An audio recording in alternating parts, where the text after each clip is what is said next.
Hi hello ವೀಕ್ಷಕರೇ, welcome back to my YouTube channel. ಹೇಗಿದ್ದೀರಾ ಎಲ್ಲರೂ? ಐ ಹೋಪ್ ಎಲ್ಲರೂ ಕೂಡ ಚೆನ್ನಾಗಿದ್ದೀರಾ ಅಂತ ಅಂದ್ಕೊಳ್ತಾ ಇವತ್ತಿನ ಈ ಒಂದು ವಿಡಿಯೋನ ಶುರು ಮಾಡ್ತಾ ಇದ್ದೀನಿ. ಅದಕ್ಕೂ ಮುಂಚೆ ತಾವೇನಾದ್ರು ಮೊದಲನೇ ಬಾರಿ ಚಾನಲ್ನ ವಿಸಿಟ್ ಮಾಡಿದರೆ ತಪ್ಪದೆ ಚಾನಲ್ನ ಸಬ್ಸ್ಕ್ರೈಬ್ ಮಾಡ್ಕೊಳ್ಳಿ. ವಿಡಿಯೋ ಇಷ್ಟ ಆದರೆ ಲೈಕ್, ಶೇರ್ ಆ್ಯಂಡ್ ಕಮೆಂಟ್ ಮಾಡೋದನ್ನ ಮರಿಬೇಡಿ. ಸೊ ಬನ್ನಿ ಸ್ನೇಹಿತರೆ, ಹಾಗಾದರೆ ಇವತ್ತಿನ ವಿಡಿಯೋನ ಶುರು ಮಾಡೋಣ. ನಿಮ್ಮ ಮನಸ್ಸು ನೋವಿನಿಂದ ಕೂಡಿದಾಗ ನಿಮ್ಮ ಮುಖದಲ್ಲಿ ಸದಾ ನಗುವನ್ನು ಬಯಸುವ ವ್ಯಕ್ತಿಯರೊಡನೆ ಸಮಯ ಕಳೆಯಿರಿ, ಏಕೆಂದರೆ ಅವರು ಎಂದಿಗೂ ಉರಿಯುವ ಬೆಂಕಿಗೆ ತುಪ್ಪ ಸುರಿಯುವುದಿಲ್ಲ. ಈ ಒಂದು ಅನುಭವ ಎಲ್ರಿಗೂ ಆಗಿರುತ್ತೆ ಅಂತಲೇ ಅಂದ್ಕೊಳ್ತೀನಿ ಸ್ನೇಹಿತರೆ. ಯಾಕಂದರೆ ಎಲ್ಲರ ಜೀವನದಲ್ಲೂ ಕೂಡ ನೋವು, ಸುಖ, ದುಃಖ ಅನ್ನೋದು ಇದ್ದಿದ್ದೇನೆ. ಆದರೆ ನಮ್ಮ ಒಂದು ನೋವಿನ ಸಮಯದಲ್ಲಿ ಯಾರು ನಮ್ಮ ನೋವನ್ನು ಜಾಸ್ತಿ ಮಾಡ್ತಾರೆ ನೋಡಿ, ಅಂದರೆ ಆಲ್ರೆಡಿ ಅವ್ರಿಗೆ ಗೊತ್ತಿರುತ್ತೆ ನಾವು ಏನೋ ಒಂದು ಬೇಜಾರಲ್ಲಿ, ಏನೋ ಒಂದು ನೋವಲ್ಲಿದ್ದೀವಿ ಅಂತ. ಆದರೂ ಕೂಡ ಬಂದು ಅದಕ್ಕೆ ಸಂಬಂಧಪಟ್ಟಂತೆ ಕೆಲವೊಂದು ವಿಚಾರಗಳನ್ನು ನಮ್ಮ ಮುಂದೆ ಇಟ್ಟು ನಮಗೆ ಇನ್ನೂ ನೋವನ್ನು ಜಾಸ್ತಿ ಮಾಡ್ತಾರೆ.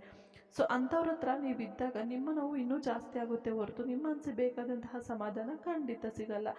ಹಾಗಾಗಿ ಆ ಒಂದು ಸಮಯದಲ್ಲಿ ಯಾರು ನಿಮ್ಮ ಒಂದು ಸಂತೋಷನ ಬಯಸ್ತಾರೋ ಅಂಥ ವ್ಯಕ್ತಿಗಳ ಜೊತೆ ಇರಿ. ಯಾಕಂದರೆ ಅವರು ನಿಮ್ಗೆ ದುಃಖ ಏನಿದೆಯಲ್ಲ ಅದನ್ನು ಪೂರ್ತಿಯಾಗಿ ಕಡಿಮೆ ಮಾಡೋಕ್ಕಾಗದೇ ಇದ್ರೂ ಪರವಾಗಿಲ್ಲ, ಆದರೆ ಅದನ್ನು ಇನ್ನೂ ಜಾಸ್ತಿ ಮಾಡಿ ನಿಮಗೆ ನೋವು ಮಾಡುವಂತಹ ಒಂದು ಮನಸ್ತಾಪ ಅವರಿಗೆ ಇರೋದಿಲ್ಲ, ಅಂದರೆ ಒಂದು ಮನಸ್ಥಿತಿ ಅವರಿಗೆ ಇರೋದಿಲ್ಲ.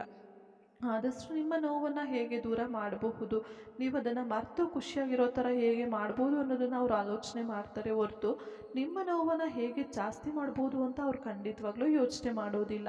ಅಂಥ ವ್ಯಕ್ತಿಗಳು ನಿಮ್ಮ ಸುತ್ತಮುತ್ತ ಕೂಡ ಸುಮಾರು ಜನ ಇರ್ತಾರೆ, ಆದರೆ ನೀವು ನೋಡುವ ದೃಷ್ಟಿಕೋನದ ಮೇಲೆ ಎಲ್ಲದೂ ನಿರ್ಧಾರ ಆಗುತ್ತೆ ಅಂತಲೇ ಹೇಳ್ಬೋದು.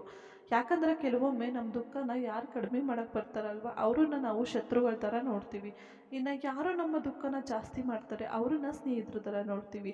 ಸೊ ಕೆಲವೊಮ್ಮೆ ನಮ್ಮ ಬುದ್ಧಿ ಒಂದು ಮಂದಗತಿಯಲ್ಲಿ ಸಾಗ್ತಾ ಇದ್ದಾಗ ಇಂತಹ ತಪ್ಪುಗಳನ್ನು ಸಹಜವಾಗಿ ನಾವು ಮಾಡ್ತಾನೆ ಇರ್ತೀವಿ ಅಲ್ವಾ. ಹಾಗಾಗಿ ಈ ಒಂದು ವಿಚಾರನೂ ಕೂಡ ನಿಮ್ಮ ಜೊತೆ ಶೇರ್ ಮಾಡಬೇಕು ಅನ್ನಿಸ್ತು.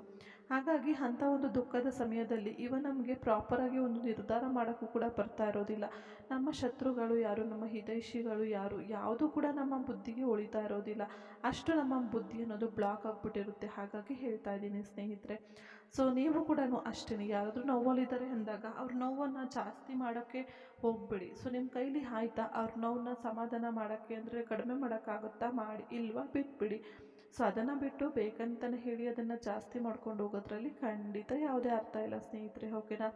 ಸೊ ಇಷ್ಟು ಹೇಳ್ತಾ ಇವತ್ತಿನ ಈ ಒಂದು ವಿಡಿಯೋನ ಇಲ್ಲಿಗೆ ಎಂಡ್ ಮಾಡ್ತಾ ಇದ್ದೀನಿ. ಐ ಹೋಪ್ ಇವತ್ತಿನ ಈ ಒಂದು ವಿಡಿಯೋ ತಮ್ಮೆಲ್ಲರಿಗೂ ಇಷ್ಟ ಆಗಿರ್ಬೋದು ಅಂತ ಅಂದ್ಕೊಳ್ತೀನಿ. ವಿಡಿಯೋ ಇಷ್ಟ ಆಗಿದ್ದರೆ ಲೈಕ್ ಮಾಡಿ, ಶೇರ್ ಮಾಡಿ, ಕಮೆಂಟ್ ಮಾಡಿ. ಹಾಗೆ ಇದುವರೆಗೂ ನೀವು ನಮ್ಮ ಯೂಟ್ಯೂಬ್ ಚಾನಲ್ನ ಸಬ್ಸ್ಕ್ರೈಬ್ ಮಾಡಿಕೊಟ್ಟಿಲ್ಲ ಅಂದರೆ ದಯವಿಟ್ಟು ಚಾನಲ್ನ ಸಬ್ಸ್ಕ್ರೈಬ್ ಮಾಡಿಕೊಂಡು ಸಪೋರ್ಟ್ ಮಾಡಿ. Thank you for watching. Take care. Love you all.